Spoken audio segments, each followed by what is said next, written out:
Merci pour être venu assez nombreux. Je suis un peu très ému. Très ému. C'est pas facile de parler ici, mais j'ai l'habitude. J'ai l'habitude, je parle souvent, je m'exprime. J'ai pas peur, parce qu'on est dans un pays heureusement libre. On est dans un pays où on a le droit de parler, on a le droit d'écrire, de critiquer. Et ça, c'est un avantage qu'on est, malheureusement, on n'a pas dans notre pays. Je commence par un remerciement. D'abord, l'église protestante de Aix-en-Provence, qui est vraiment une maison, un endroit d'accueil pour tout le monde, pas n'importe d'où il vient, de quel pays, quelle ethnie, voilà. Ça, c'est très généreux et j'admire beaucoup ces générosités. Et puis ensuite, parmi nous, je vois aussi beaucoup de mes camarades de la faculté de Aix-en-Provence, Aix-Marseille. Vous êtes aussi très très bienvenus. Merci pour être là. Ça donne un peu de force. Et puis je vois aussi mes professeurs qui sont là aussi quelque part installés. Si je fais beaucoup de fautes en français, vous écrivez alors. On en parlera dans la classe. Je vois aussi des personnes de la région qui m'ont suivi dès le début. Quand je suis arrivé en 2019 ici en France, je vois aussi quelques personnes parmi vous qui sont là, qui m'a aidé dès le début. Je me souviens, le premier jour quand j'étais arrivé ici, au début j'étais à Paris, ensuite tout d'abord à Strasbourg, ensuite à Paris, ensuite à Avignon, après dans un foyer à Gémenos, et puis ensuite à Martigues, Marseille, Aix. Donc je fais quand même un petit tour de France. Ces personnes qui sont là, elles sont très présentes dans le livre aussi. C'est grâce à ces personnes-là que j'ai pu publier mon livre. Donc je suis énormément reconnaissant de ces gens. Ils sont là, ils savent qui ils sont. Ensuite, pourquoi on est là? Pourquoi je voulais organiser une rencontre aux prises de parole sur l'Afghanistan? Et bien, comme vous le savez, en ce moment, c'est un moment très délicat, quoi. C'est très compliqué. Le peuple afghan, là-dessus, les minorités, les femmes qui souffrent, la précarité, la souffrance, le pauvre. Ça, c'était pas prévu comme ça. Moi, aujourd'hui, quand je vous parle, je parle à la fois en tant qu'un citoyen afghan, à la fois en tant que quelqu'un qui étudie l'histoire de son pays à partir de 15 ans. Donc, quand je vous parle, j'ai mis quelques sources de mon livre, de tout ce que je dis ici. Vous pouvez les trouver partout dans les librairies. Donc, ils sont tous là, j'ai mis pour vraiment que vous allez plus loin, vous cherchez vous-même. Ce sont des auteurs français, européens, occidentaux, qui ont traversé l'Afghanistan. Par exemple, je vous parle de ce livre. À la fin, je dis encore une fois, il est aussi dans le diaporama. Si vous voulez aller plus loin, si vous voulez vraiment étudier l'Afghanistan, le peuple afghan, la diversité, donc allez-y, je vous recommande de lire ce livre que j'ai tout lu, et ça c'est la vraie source de mon livre dans laquelle je parle plusieurs fois, plusieurs citates. Pourquoi je parle de ça? Rory Stevar, il est un jeune diplomate, maintenant il a 65 ans peut-être, il est toujours vivant, il est anglais, et lui il a traversé l'Afghanistan à pied de 2001 jusqu'à pendant 3-4 mois à pied. Dans le parcours qu'il a fait, il a rencontré tous les peuples afghans, toutes les ethnies. Dans chaque village, il s'arrêtait pendant l'hiver, le froid, la neige et tout ça. Et puis lui, il raconte tout ça vraiment dans un détail que j'admire beaucoup. Un écrivain neutre et assez courageux, on ne trouve pas beaucoup. Et donc c'est lui, voilà.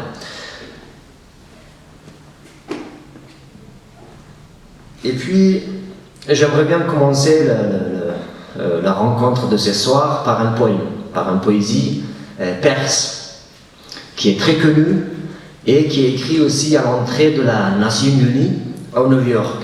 Cette poème, je le dis dans ma langue maternelle, et en même temps, je vais le dire aussi en français. Donc le poème, ça commence par, d'abord ma langue maternelle, Bani Adam hama azoy yakdigaran. Bani Adam hama azoy yakdigaran, ki dar afarinish ziyad gawharan. Ki dar afarinish ziyad gawharan. En français. Les êtres humains, ça veut dire les enfants d'Adam, sont partis d'un corps. Un corps. Ils sont issus de la même essence. Encore dans ma langue maternelle. Chuluzvi badar dawarat rozgar, degar ozohara namonat tarar. En français, lorsque une de ces parties est atteinte et souffre, les autres ne peuvent trouver ni le paix et ni le calme. Tukaz mehnati digaran beghani. Tukaz mehnati digaran beghani. Nashoyat kinamat nehandardami.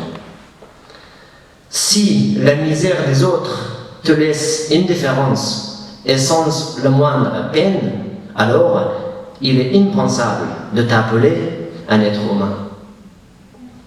Donc, on va discuter autour de cette poème qui est connue, qui est l'auteur de cette petit poème est Saadi Shirazi, qui est un très très ancien et très connu poète, comment on dit en français? Poète iranien. Je vois aussi ici, parmi vous, il y a des étudiants internationaux qui parlent peut-être peu français, ou je vais dire quand même en anglais aussi. Comme ça, on est tout bon et tout va bien. Human beings are members of a whole, the creation of one essence and soul. If one member is afflicted with pain, other member uneasy will remain. If you are not sympathy for human pain, the name of human you cannot retain. Donc on va discuter autour de cette poème. Et puis, comme Gilles l'a raconté, quand j'étais arrivé ici en France, j'ai un parcours un peu long et un peu fatigant, et pas très extraordinaire, parce que moi je sais qu'il y a des milliers, il y a des centaines de mes compatriotes de partout, des immigrés qui font le même parcours, qui malheureusement ne sont pas capables de raconter, peut-être. Et moi, heureusement, j'ai eu cette chance d'apprendre la langue rapide, et puis aussi j'ai eu quand même un contour général de base, grâce vous allez trouver dans le livre, la dernière chapitre, mes deux héros, grâce à ces deux héros que j'ai eu la chance d'aller à l'école. Pendant ces dernières 20 ans de démocratie dans le pays, on utilisait cette chance pour aller à l'école, pour s'éduquer, et puis comme moi, mes frères, sœurs, ils ont tout fait. Donc, comme j'étais toujours intéressé par la littérature et par l'écriture, j'ai essayé de les écrire, mais encore une fois, grâce à ces personnes citoyennes qui m'ont aidé et qui étaient, une grande base d'écriture. Ce soir, je parle de deux parties différentes. À la fois, je parle de moi, qui je suis, d'où je viens, quel parcours ou quel milieu social j'ai, de mes parents, parce que comme ça, vous allez comprendre mieux un peu l'histoire des minorités et majorités en Afghanistan, et la complexité ethnique. À la fois, je parle aussi, comme sur le fiche, on a marqué les Afghans et la géopolitique de l'Asie centrale. Moi, je ne suis pas un chercheur, mais j'ai essayé aussi de raconter un peu l'histoire d'Afghanistan et tous ces pays autour de l'Afghanistan qui sont présents dans les difficultés aujourd'hui et qui sont peut-être cause de ces difficultés aussi. On ne sait jamais, on verra. Tout d'abord, l'Afghanistan, je ne sais pas combien vous connaissez l'Afghanistan, c'est un pays très divers. Un pays au niveau de la surface plus large que la France, légèrement. C'est un pays où, si je peux dire ça, on avait toujours de mal de se sentir une nation. Ça veut dire de se sentir comme un peuple. Et ça, on a du mal toujours dans l'histoire. C'est pas l'état civil, c'est pas le peuple civil qui font cette différence. C'est plutôt le politique qui est fait comme ça en Afghanistan. La politique il est fait tout d'abord pour la famille, ensuite pour le village, ensuite pour l'ethnie. La politique en Afghanistan, il n'est pas généralisé. Donc si un politicien afghan devient président, eh bien, il essaye d'abord, comme on a vu ça dans ces dernières 20 ans, on avait un gouvernement corrompu jusqu'à la gorge, il a volé les richesses du peuple, ils ont volé les richesses du peuple, et à la fin, on avait les besoins aujourd'hui, ils ne sont plus là. Ils ne sont plus là, ils ne sont pas vraiment partis de la peuple, et puis ils s'enfuient. Ils ne sont plus là, on les besoin aujourd'hui. Donc, c'est pour ça que je dis qu'en Afghanistan, on a du mal de faire une nation, comme ici en France, vous êtes tous français. Eh bien, il n'y a pas toi et toi, tu n'as pas le droit à ça, tu es minorité, tu es majorité. Heureusement, vous êtes arrivés à ce point-là. Nous, on n'est pas arrivés. Nous, on n'est pas arrivés. Donc ça, c'est le premier problème. Marquez-le bien. Le deuxième problème. Le deuxième problème en Afghanistan, on a une richesse. Richesse, si je parle de richesse, c'est plutôt côté diversité.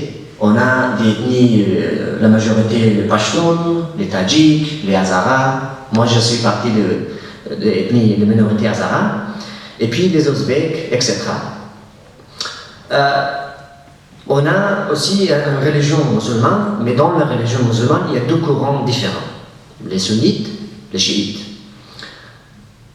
Moi, je ne suis pas croyant, je ne suis pas très religieux, mais je suis né dans une famille chiite musulmane. Mes parents sont pratiquants, mais pas conservateurs. Ils sont très modérés. Et grâce à cette ouverture, on a eu la chance de faire des études, d'aller à l'école, de se nourrir. Et cette ouverture, aller vers les autres, de se montrer un peu occidental, ça nous a mené, ça nous fait danger. C'est pour ça qu'on a quitté, on doit quitter. Parce qu'on avait une très grande différence entre nous et les villageois autour de nous qui ont été très conservateurs. Donc, voilà, comme ça, de côté la diversité, le problème dans la politique. Ensuite, un autre problème en Afghanistan, c'est qu'on a aussi un problème avec la politique en Afghanistan est très concentrée.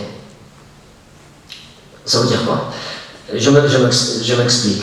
La politique en Afghanistan, il est kidnappé, volé par la majorité. Et cette majorité en Afghanistan n'ont pas envie de partager le pouvoir. Donc ça, c'est un de grands problèmes, de raisons pour lesquelles un État qui vient de s'installer, ils ne sont pas partis du peuple, et en plus, ça ne dure pas longtemps. Ça ne dure pas, parce qu'ils sont très à distance avec le peuple, et ils ne connaissent pas. Moi, je suis né dans les montagnes, 2500 mètres, mes parents vivent toujours dans les montagnes, et bien nous, on ne les connaît pas. On ne les connaît pas. Ces politiciens qui font leurs études à l'étranger, à la fois en Europe, en Amérique, ils viennent s'installer comme un symbole, et puis on ne les connaît pas. Comme c'est le cas en 2021 avec Hamid Karzai, l'ancien président de l'Afghanistan, et bien lui, on ne les connaissait pas. La conférence de Bonn en Allemagne, qui était prise par les Nations Unies, mais avec la présence des Américains et les Occidentaux, l'Europe, ils ont discuté pendant des jours, c'était pas vraiment prévu, ils ont pris quelqu'un, ils l'ont installé, Hamid Karzai est le président en Afghanistan. Bon, on ne les connaît pas, qui il est là, Hamid Karzai? Il n'est pas de nous, il ne comprend pas. C'est vrai, peut-être ses parents sont afghans, mais lui, il a fait toutes ses écoles, ses études en Amérique. Dès qu'il y a un petit problème, il prend l'argent et part. Après, nous, on doit souffrir. Et c'est le cas aujourd'hui avec Ashraf Ghani, la deuxième présidente qui a quitté l'Afghanistan avec l'argent de la richesse du pays. Un groupe radical, fondamentaliste, ont pris le pouvoir de toutes les provinces autour de Kaboul. ils sont venus à l'entrée de Kaboul, ils se sont arrêtés, et puis le président, avant de même donner le pouvoir officiellement, hop, il a quitté avec l'argent, la richesse du pays. Aujourd'hui, il ne répond pas, il n'est pas responsable, et là, le pays est sous le contrôle d'un groupe fondamentaliste. Donc moi, à la fois, je parle, j'ai le droit d'être en colère, je suis en colère. Les Afghans sont en colère. Les Afghans sont en colère aujourd'hui. En colère contre qui? En colère contre ceux qui ont joué mal leur carte en Afghanistan pendant ces dernières 20 ans. Contre ceux qui ont promis plein de choses, mais qui n'ont pas respecté, sauf leur intérêt. Et on est en colère. Donc à la fois, j'ai essayé de parler plus objectivement. Donc pour comprendre mieux, allons-y un peu plus loin. Je résume l'histoire d'Afghanistan pendant un siècle.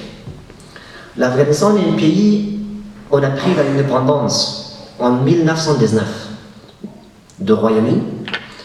C'était un roi qui s'appelait Amanullah, Shah Amanullah. Il a pris l'indépendance d'Afghanistan, c'était exactement le 9 août 1919. Il a pris l'indépendance, ça commençait, mais on avait toujours un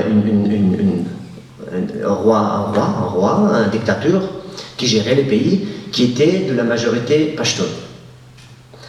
Ce roi-là, la troisième année de son mandat, il était dans un voyage qui durait 6 mois ici en Europe, dans plusieurs pays. Il était en Allemagne, en France, en Italie.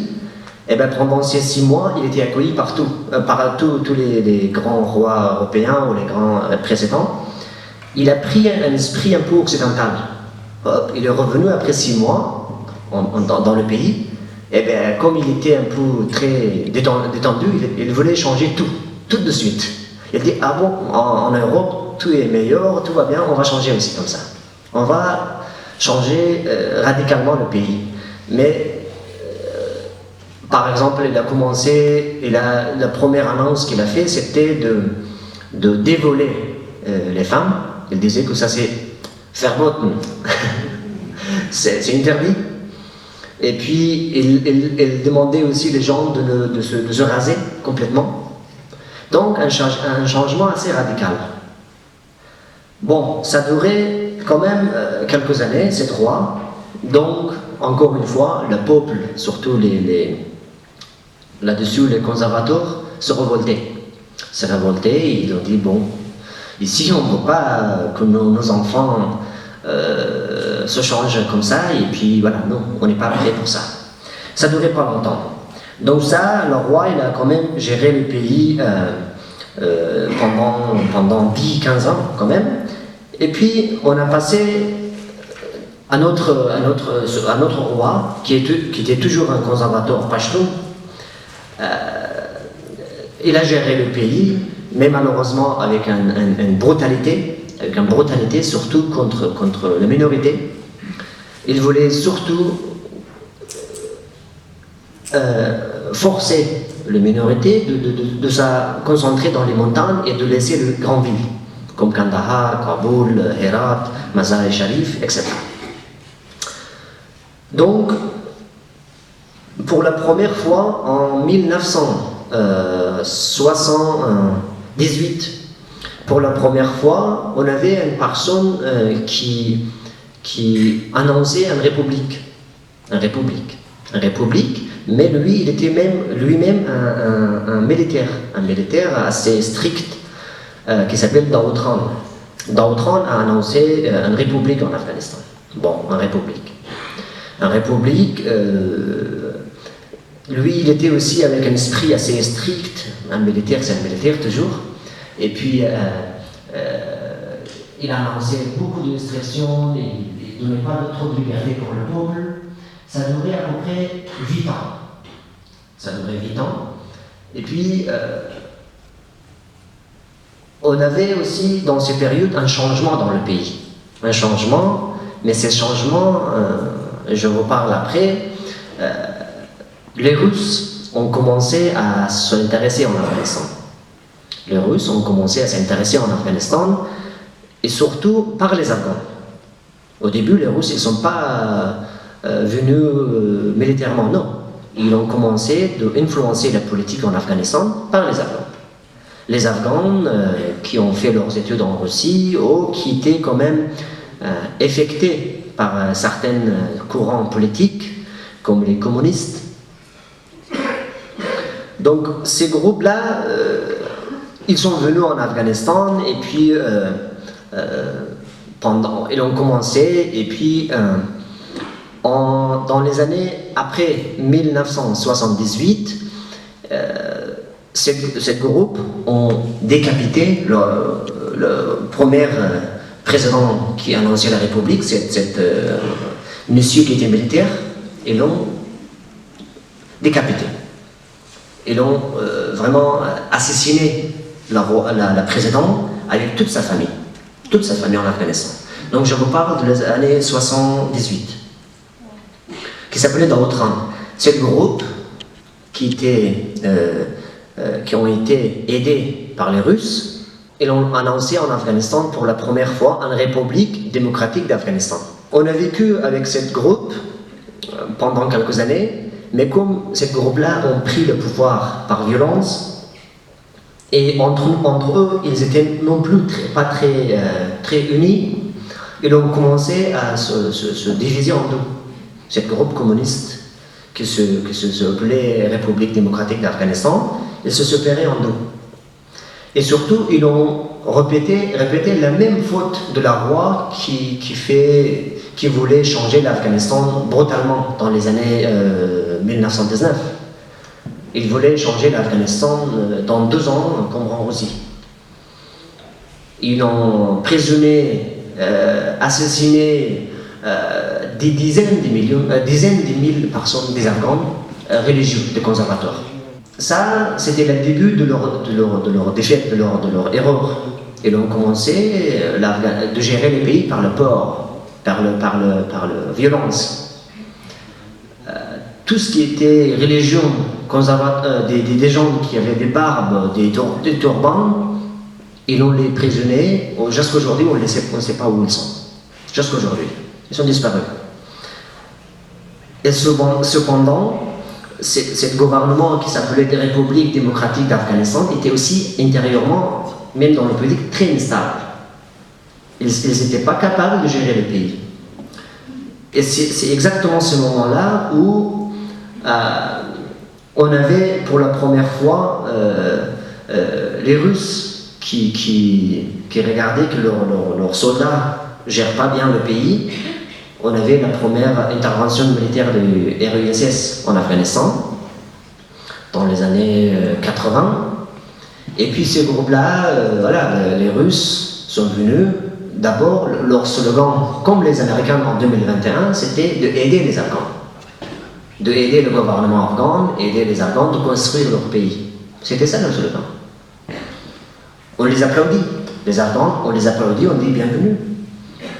Bienvenue, sans problème, mais par contre, temporaire, pour quelque temps. On ne va pas vous voir dans quelques années. Non. Venez nous aider, on est dans une difficulté, le pays est instable, les politiciens ne sont pas capables de gérer le pays, ils sont venus. Eh bien, 1 an, 2 ans, 3 ans, 4 ans, eh bien non, les Russes ne voulaient pas partir. Donc,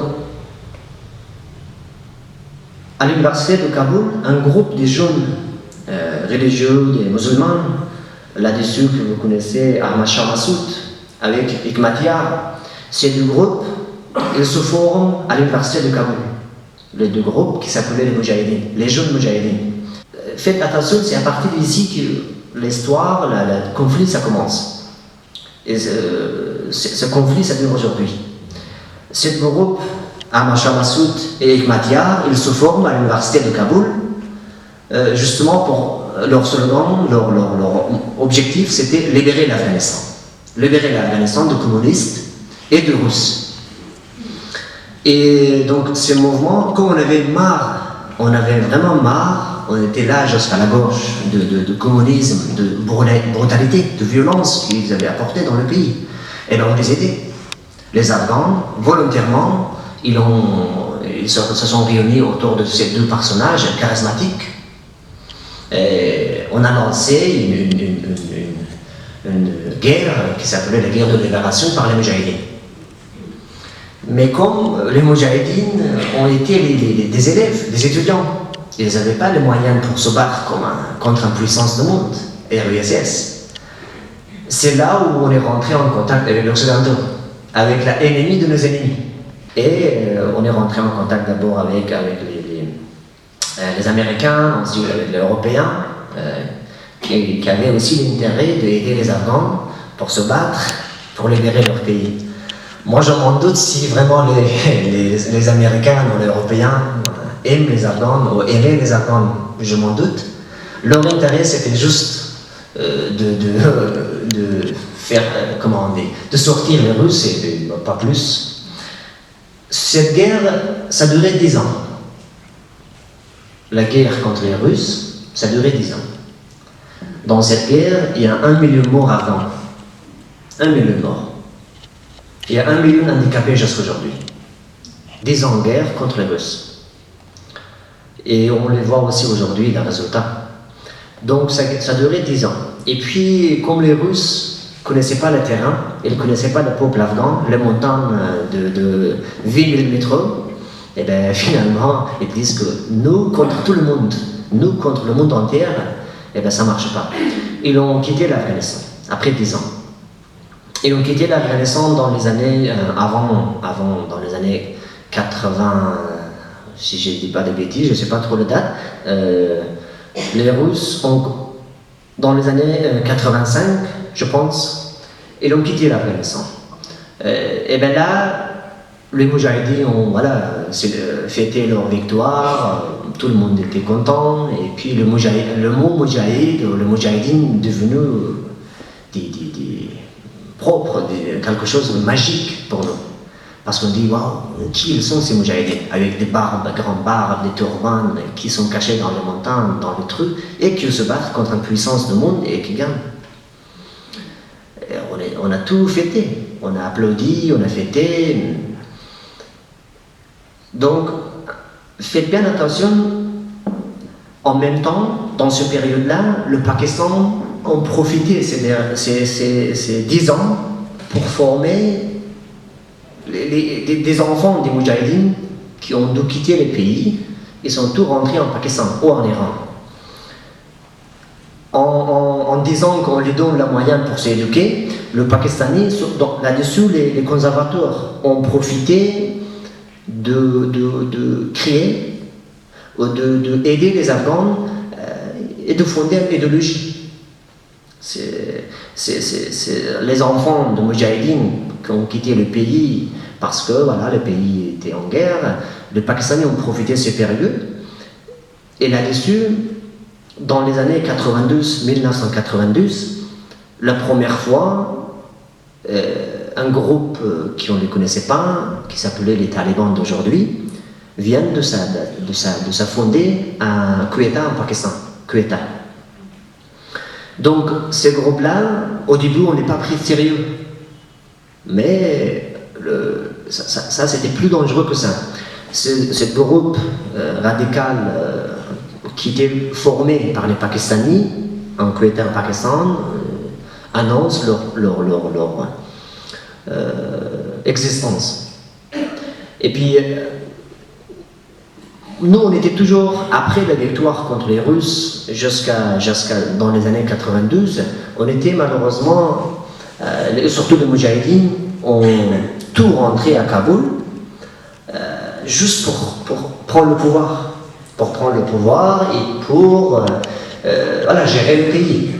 Mais le problème, c'était que ils ne s'entendaient pas bien. Les groupes de Moudjahidines se divisaient en deux. Les modérés et les conservateurs, presque radicaux, qui ne comprenaient pas, ne s'entendaient pas bien, ces groupes. Et on avait deux problèmes aussi, que ces deux gros groupes ont été deux ethnies majorité, les Pashtuns et les Tadjiks. Donc toujours en rivalité. Ils ne s'entendaient pas bien, ils sont venus tous rentrer à Kaboul, et puis le début de la guerre ethnique. Le début de la guerre ethnique en Afghanistan, qui durait encore 10 ans, la guerre ethnique. Dans ces guerres ethniques, on ne parle pas trop, parce que malheureusement, ces moudjahidines ou ces groupes fondamentalistes sont toujours au pouvoir et ne laissent pas parler, mais il y a assez de choses qui se passaient. Il y a des misères, il y a des violences, il y a des éliminations ethniques, des nettoyages ethniques qui se passaient dans la guerre ethnique. Surtout par les deux groupes forts, rivales de Moudjahidines qui se sont battus. Mais là-dessous, à Kaboul, en bas, ils sont installés de côté de Kaboul, dans les collines, dans les montagnes, mais là en bas, c'était les civils qui vivaient. Le peuple qui n'avait pas des armes, qui n'avait pas les Kalachnikov. Donc là-dessus, se passait pas mal de choses graves. Et aujourd'hui, on ne parle pas. Si un jour, je vous rassure que si un jour on parle de ça, il y a un crime contre l'humanité qui se passait ici. Il n'y a pas longtemps, il y a 30 ans. Bon.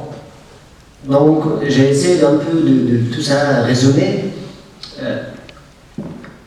Donc, les Moudjahidines ne s'entendaient pas bien entre eux.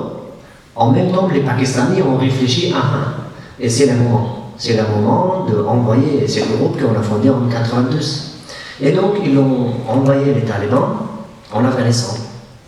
Ils sont venus, comme aujourd'hui, ces derniers événements qui se passaient il y a 2 mois, les talibans ont été assez forts, assez armés, assez efficaces militairement. Ils ont pris le pouvoir en Afghanistan dans 6 mois. En 6 mois, les talibans ont devenu qui ont géré le pays. Voilà. Et ça, il y a une question ici. D'où ils se sont formés, d'où ils ont reçu tous ces argents. Ça, c'est une misère, c'est à répondre. Donc, les talibans sont venus, mais en même temps, ce qui est très remarquable, l'histoire d'Afghanistan, se répète 2 fois la même chose. Quand les Moudjahidines ont gagné la guerre, le djihad contre les Russes, et bien tout de suite, dès que les Russes sont partis, les Occidentaux, parmi eux les Américains et les Européens, ont laissé l'Afghanistan comme aujourd'hui abandonné. Ils disaient, bon, notre intérêt est fini, et bien débrouillez-vous entre vous, et puis ça ne regarde plus. C'est à vous de vous débrouiller. Et bien malheureusement, les Moudjahidines ne se débrouillaient pas bien. Ils ont fait les guerres ethniques, des nettoyages ethniques. Donc, les talibans, ça s'est installé dans 6 mois, dans les années 95, à la fin de l'année 95, et puis, vous savez, tous les détails, comment ils ont géré le pays pendant 7-6 ans, et puis ça durait jusqu'à 2001.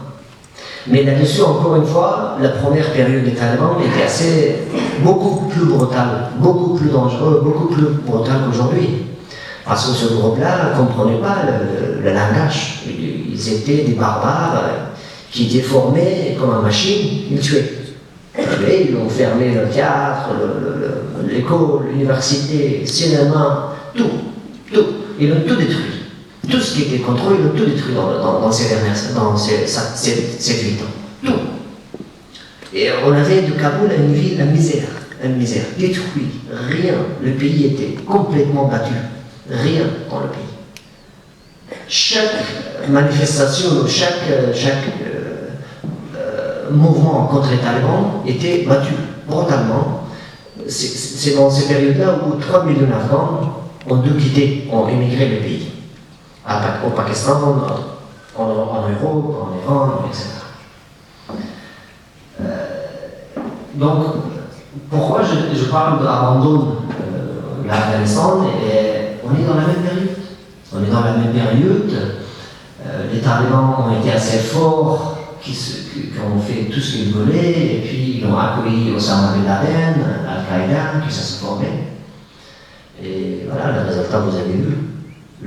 L'expulsion de Bouddha de Bamiyan, l'attentat de New York, etc. On sait tout.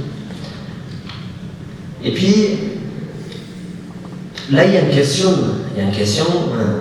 comme les Américains, l'Europe ont aidé les Afghans, les Moudjahidines, dans ces 10 ans de guerre, il y a une question là qui se pose. Mais l'argent qui a été donné pour les Moudjahidines, c'était l'argent des Occidentaux, c'était les Américains qui ont aidé pour faire la guerre. Et bien, est-ce que les Pakistanais n'ont pas profité de cet argent pour former ces groupes radicalistes aujourd'hui, les talibans? Ça, c'est une question. L'argent qui était donné pour la guerre contre les Russes, est-ce que ces argents-là n'étaient pas utilisés pour la création des talibans aujourd'hui? Parce que, comme on sait tout le monde, le Pakistan n'est pas un pays le plus riche du monde. Comment le Pakistan, tout seul, est capable de fonder un groupe qui vient de s'installer, qui prend le pouvoir dans 6 mois? Il y a une question. Certainement, il y a aussi beaucoup de pays arabes qui ont eu le main dedans, ça c'est sûr. Donc, ça sont des questions à répondre. Moi, comme je dis, je ne suis pas un chercheur, j'ai étudié tout ça. En 2001, un autre chapitre de l'Afghanistan commençait, s'est ouvert. Et puis en 2001, après tous ces attentats, tous ces problèmes, les Occidentaux, donc je parle toujours d'Occidentaux, l'Europe, l'Américain, et par la présence des Nations Unies, ça sont réunis à Bonn, en Allemagne, pour former un autre État, pour former un modèle, pour donner une alternative dans le pays. Donc, c'est là où on a parlé pour la première fois en Afghanistan d'élection, démocratie, tous ces phrases qu'on ne connaissait pas, tous ces mots inconnus. Pour les Afghans, quand tu parles de démocratie, je ne sais pas, élection, on ne sait pas trop franchement. Moi, peut-être je sais, mais mes parents ne savent rien. Démocratie, qu'est-ce que c'est? On mange, on boit, on fait quoi avec? Parce que ces peuples, tout simplement, ils ne sont pas prêts pour ça. Et si vous voulez imposer une démocratie, il faut aller d'abord former les gens. La démocratie, ça ne tombe pas du ciel comme les neiges ou le pluie. Ils ont essayé, voilà, comme les Russes, voilà, c'est fait. Donc, la démocratie, l'élection, tout ça, on a vécu pour la première fois. Et c'était assez impressionnant parce que la première élection, on l'a vu en 2004 en Afghanistan. Et là, dans cette élection, quand même, il y avait beaucoup d'Afghans qui ont participé, mais finalement, ça n'a pas changé grand-chose. C'est toujours celui de célèbre Hamid Karzai qui était président. Et bien, voilà. Parce que lui, il était un très grand ami, un très grand fan des Américains. Il a fait toutes ses écoles, les scolarités, toutes ses études en Amérique. Il était professeur, etc., etc. Parlons un peu d'aujourd'hui. Qu'est-ce qui s'est passé? Qu'est-ce qui s'est passé que les talibans ont pris le pouvoir dans 2 semaines? Encore, en tant qu'Afghan, moi j'ai toute ma famille en Afghanistan. J'ai mes parents dans les campagnes, dans les montagnes. J'ai 2 frères à Kaboul, ma soeur, qui sont étudiants professeurs.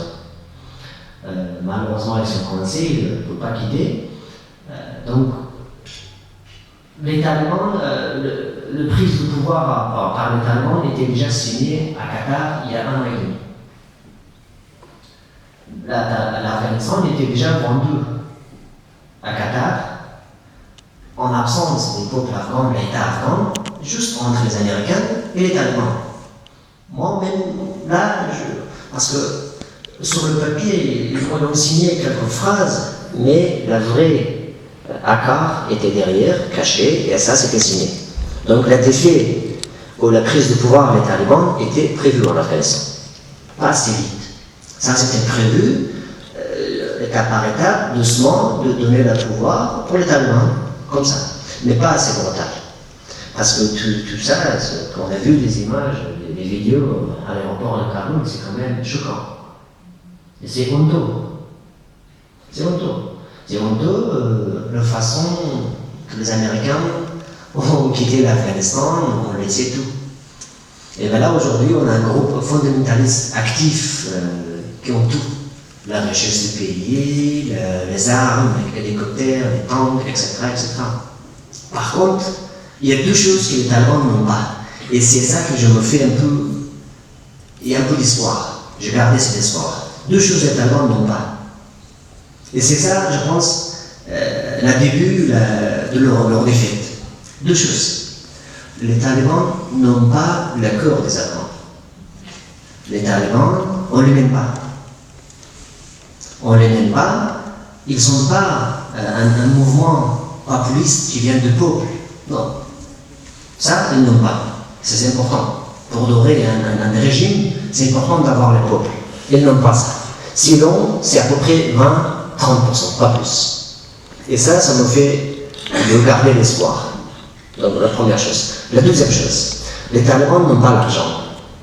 Les talibans n'ont pas les moyens pour avancer le pays. Il n'y a pas de plan. Il n'y a pas de plan. Leur plan, c'était juste prendre le pouvoir. Prise de pouvoir, hop, après, ils pensaient que peut-être la DIO va nous envoyer de l'argent. Mais c'est pas comme ça. La DIO, il est pas fou. Voilà, ils n'ont pas d'argent comme ça. Voilà. Donc, les talibans n'ont pas deux choses. Ça, c'est très important. Et imaginez-vous, voilà, ce mouvement, bon, il vient de s'installer, militairement, ils sont forts, il n'y a pas de plan pour avancer le pays. Pour gérer le pays, il n'y a aucun plan, il n'y a aucun système pour le pays. Donc ça pose des problèmes pour eux. Et moi, j'ai gardé l'espoir aussi que l'Europe, les Nations Unies, les Américains, ne se trompent pas. Ne se trompent pas cette fois-ci. J'espère qu'ils ne reconnaissent pas les talibans assez rapide. Ça, c'est important. Il faut les pousser. Il faut les mettre sur la pression. Il ne faut pas les donner d'argent. Il ne faut pas les reconnaître comme un pays, comme un gouvernement. Et ce groupe-là, je pense qu'ils vont être obligés d'accepter certaines ouvertures. Ils vont être obligés, ils sont obligés aujourd'hui de donner quelque chose pour manger. Le peuple afghan, 90-95% ont aujourd'hui faim. Il n'y a rien dans le pays. Il y a un chômage absolu. Dans le pays, il n'y a rien qui avance. Il y a pas. Le peuple afghan, 90% vient sur la route, ils vendent les légumes, les fruits, la nuit ils mangent, le lendemain ils recommencent. C'est ça le fonctionnement du pays maintenant. En Afghanistan, on a un pays montagnard, le froid qui arrive, l'hiver. L'hiver qui arrive, et c'est voilà. Surtout, on a des montagnes, beaucoup des Afghans qui vivent dans les montagnes, donc c'est compliqué. Je pense que les talibans vont être obligés pour avoir des soutiens, d'accepter certaines ouvertures. De donner un peu de pouvoir pour la minorité, d'accepter enfin, finalement, ils sont obligés, les femmes qui se sont considérées comme la deuxième classe, je ne sais pas, je m'en doute s'ils considèrent les femmes comme des êtres humains ou pas. Ils donnent le droit pour les filles jusqu'à 12 ans, pas plus. Et ça fait 2 mois que tout est fermé. Les femmes n'ont pas le droit d'aller tout seul aller voir un médecin. J'ai ma petite soeur qui est née il y a 22 ans, elle n'a jamais connu tout ça, toutes ces misères. Et bien lui, elle est à la maison. Il y a quelques jours, je lui parlais, elle me dit que j'ai mal à la dent, aux dents, là, mais je ne peux pas sortir. Quand je sors, mes pieds commencent à... Je ne suis pas stable, je tombe. Je tombe sur l'autre comme ça. Parce que quand je vois, ces groupes fondamentalistes n'ont rien vu de la modernité. Ils ne sont pas les gens de ville. Ils ne savent pas vivre dans la ville. Les talibans ne savent pas vivre dans la ville. Ils tirent devant les enfants. Ils tirent les manifestations. Voilà. Ils tirent. Et puis ces groupes-là, donc, tu ne peux pas gérer le pays pendant 10 ans comme ça. C'est pas possible. Donc, nous, on garde l'espoir ici que les talibans n'ont pas de plan. Économiquement, ils ne peuvent pas avancer le pays. Et bien, au bout d'un moment, le peuple commence à se manifester. On ne peut pas garder 30 millions d'Afghans sans manger, sans boire. On ne peut pas garder comme ça. C'est pas possible.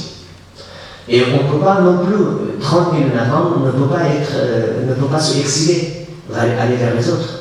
Parce que malheureusement, comme vous voyez sur le cas, on a vous voyez, on a des pays voisins au sud du Pakistan, à l'est, une petite frontière avec la Chine, au nord, ces trois pays, Tadjikistan, l'Ouzbékistan, le Turkménistan, et à l'est, l'Iran.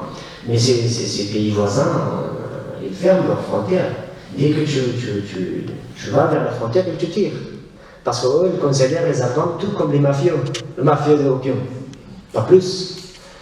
Donc on a des problèmes. On a des problèmes et vous voyez que c'est un pays vaste, énorme. Voilà. Moi, je viens de province Ghazni, qui est à sud-est, à peu près, là, pas loin de Kaboul. Là, on va mieux. Donc là, c'est une carte selon l'ethnie. En Afghanistan, à peu près, comme je parlais, qu'il y a plusieurs ethnies. La majorité, d'abord, les Pashtuns, jaunes, un peu, voilà, foncés. Et puis les Hazaras. D'accord. Ah, ça va. Ça fait 3 quarts d'heure déjà. Ah, d'accord. Ok, donc les Hazaras, les jaunes, là, au centre. Les Tadjiks, là. Et puis les Ouzbeks, etc., les Baloches, etc. Donc, vous voyez que c'est un pays très vaste, assez montagnard, 73% le pays il est composé de montagnes. Et puis moi, je viens, comme je dis, de la province de Ghazni, qui se trouve à l'est. Voilà, là j'ai marqué sur la carte. Et ça, c'est le zone, le village où je viens. Voilà. Vous voyez, assez montagnard. Là. Le photo, il est prise devant les zones du point de vue qu'on a ici. Et puis, bon. On vient à la fin. Moi, je ne vais pas raconter comment je suis venu en France ou en Europe, parce que tout est écrit en livre et je vous laisse quand même des surprises. Je vous laisse vous travailler, lire. Si je raconte, il n'y a pas de surprise après. Donc, mais bref, j'ai traversé tous ces 12 pays en commençant de l'Afghanistan, un petit parti de la Pakistan, Iran, Turquie, l'île de Grèce et Grèce. Macédoine du Nord, Bulgarie, Serbie, Bosnie-Herzégovine, Slovénie, Croatie, Slovaquie, Autriche, Allemagne et la France, Marseille. Donc voilà, moi je ne dis pas que mon histoire, je ne me fais pas un héros, je ne suis pas un héros. Moi j'ai aussi des compatriotes qui ont fait ces voyages à 14 ans, tout seuls. Donc il y a des centaines de ces genres d'histoires qui n'étaient jamais racontées. C'était dur, je confirme, mais moi je suis arrivé au bout d'un moment, après 5-6 ans maintenant, de me distancer de mourir l'histoire.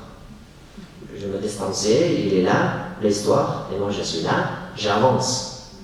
Ça ne m'empêche pas d'avancer, j'ai fait des études, j'ai vu ma vie associative, je suis actif à droite, à gauche, et puis voilà, c'est comme ça. C'est comme ça parce que nos parents, ils ont accepté le risque, ils sont là, ils ont travaillé toute leur vie.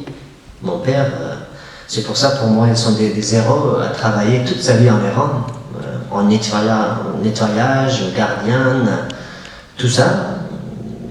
Après, vous savez que les Iraniens sont très cruels contre les Afghans, surtout les travailleurs afghans. Il n'y a pas le droit de chômage, il n'y a pas le droit il n'y a pas une loi qui protège le travailleur afghan d'abord, ni en Pakistan.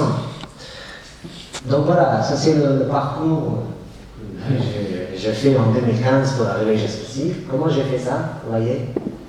Comment je suis arrivé en marchant dans les camionnettes, comme ça, dans le coffre de voiture. J'ai dormi 8 heures dans le coffre de voiture.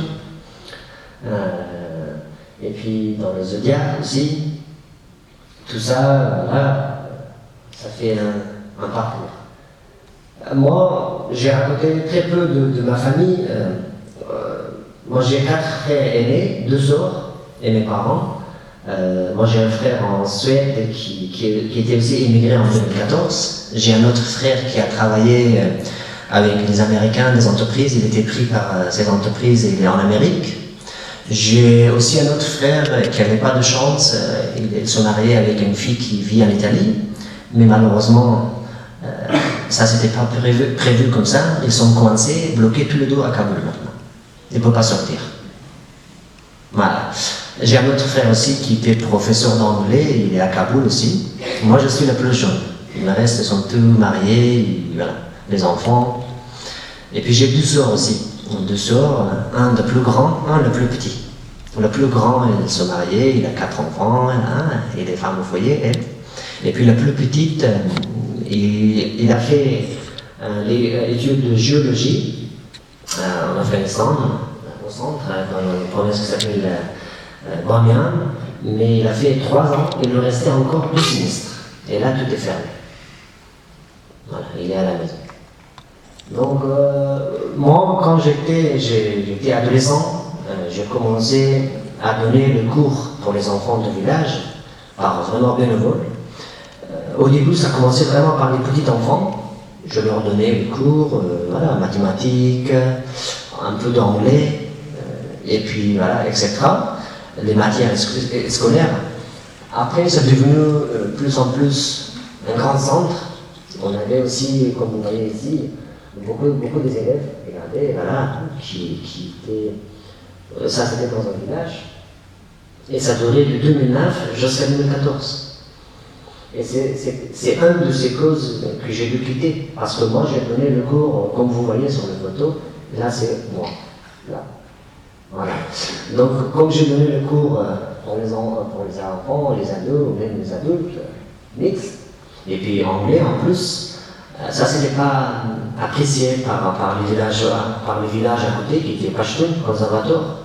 Donc ils ont commencé à menacer, d'abord par nos élèves, en envoyant une lettre, et ensuite, comme nous, on doit traverser leur village, leur province, leur ville pour arriver à Kaboul. Alors ça c'était dangereux.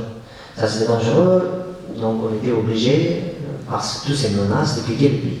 Comme mon frère aîné qui était professeur au lycée, qui est en Suède maintenant. Voilà, on parle toujours de difficultés, de problèmes, mais il ne faut pas oublier que l'Afghanistan est quand même un pays très naturellement très beau, un très beau pays. C'est impressionnant. Mais malgré tous ces 50 ans de guerre, je vous montre un autre côté qui est plus joli. Et ça donne envie d'aller là-bas. Pas maintenant, mais peut-être un jour. C'est un beau pays, naturellement, malgré la guerre. Vous voyez, ça c'est un parti de Kaboul. Ça c'est un parti de Kaboul. J'ai mis une photo de chaque ville de l'Afghanistan, de chaque province. Vous voyez, voilà. Au nord de l'Afghanistan, une ville qui s'appelle Mazar-e-Sharif. Ça c'est la très grande mosquée religieuse pour les chiites. Mais chaque année, le 21, 22, 23 mars, c'est la nouvelle an pour le calendrier afghan. Et puis on fait une fête ici, devant cette mosquée. Voilà, c'est au nord de l'Afghanistan. Une autre ville très importante à l'est de l'Afghanistan, Herat, qui est à la frontière avec l'Iran, une ville très commerciale, on gagne beaucoup d'argent ici. Et puis le merveille côté naturel de l'Afghanistan, au centre, le Bamiyan. Le Bouddha qui était d'abord voilà, comme ça, en 2001, il est détruit par les talibans en 2001, et puis maintenant il n'y a plus rien. Le lac de Bandiamir, qui est tout à fait naturel, complètement naturel, est assez profond qu'aucun scientifique dans le monde ont essayé plusieurs fois et n'ont jamais arrivé à fond. C'est profond. Naturel, de l'eau nature, pas de l'eau salée. Voilà, ça c'est Bandiamir, au centre de l'Afghanistan, et puis le Bouddha, qui aujourd'hui, il ne reste plus rien. Ça c'est ma province, la province de Ghazni, une très ancienne province de l'Afghanistan, et le village que je viens, la zone, je viens à peu près d'ici, qui s'appelle Jarori, district de Jarori. Voilà. Voilà, donc chaque photo représente une province en Afghanistan. Vous voyez que quand même si on parle négatif, si c'est voilà, un pays en guerre, mais c'est bon, c'est quand même un beau pays. Et moi je les aime, et je suis fier d'être afghan. Voilà. Je ne les oublie pas, je travaille dur. Un jour, si jamais je n'arrive pas à retourner, mais je fais quand même mon mieux pour les générations d'après. Et c'est comme ça, il faut vivre, quand même. Mais vous voyez que, même dans un pays comme ça, qui a la guerre, vous avez toujours entendu de la guerre, problèmes, tout ça, mais il y a 30 millions d'habitants, 30 millions d'Afghans qui vivent, qui se lèvent, qui dorment, qui mangent, qui travaillent dur, chaque jour, comme mes parents. Ils sont dans les montagnes, ils vivent avec leurs chèvres, moutons, ils font du fromage, ils mangent, et voilà, c'est comme ça, la vie continue. Malheureusement, les Afghans se sont habitués avec la guerre. Ils se lèvent avec un boum boum. Ils sont habitués. C'est comme ça. Mais il y a quand même les gens qui sourient, il y a de l'espoir. Je pense que voilà, c'est comme ça. Le pays en guerre est en guerre. Voilà. Pendant ces dernières 20 ans, on a reçu des milliards soutien d'Europe, des Américains. Le gouvernement a volé le 60%, mais le 40%, ils ont fait quelques autoroutes qui étaient malheureusement, qui ont été détruites par les talibans pendant ces dernières 20 ans. Mais il existe quand même quelques autoroutes, pas comme ici, mais voilà, il existe des choses. Voilà, je fais rapide parce que Gilles me regarde. Voilà, la photo que j'ai mise sur la couverture, elle était prise ici. C'est au centre de l'Afghanistan, toujours dans la province de Bamiyan. Et puis il y a des monuments historiques qui sont malheureusement en risque de tomber parce qu'il n'y a pas assez d'argent pour les rénover. Puis voilà. Voilà, donc je vous parlais du livre Rory Stevar en Afghanistan, vous allez trouver partout. C'est un complément de mon livre, vous allez voir, c'est assez profond, c'est à peu près 350 pages et ça raconte vraiment l'Afghanistan. Et c'est de manière très neutre, très courageuse. Si jamais vous avez des retours sur mon livre, vous voulez rester en contact, j'ai mis tout pour vous, voilà. Il y a le livre que vous allez trouver dans 3 langues. Et puis, de ma part, j'ai tout.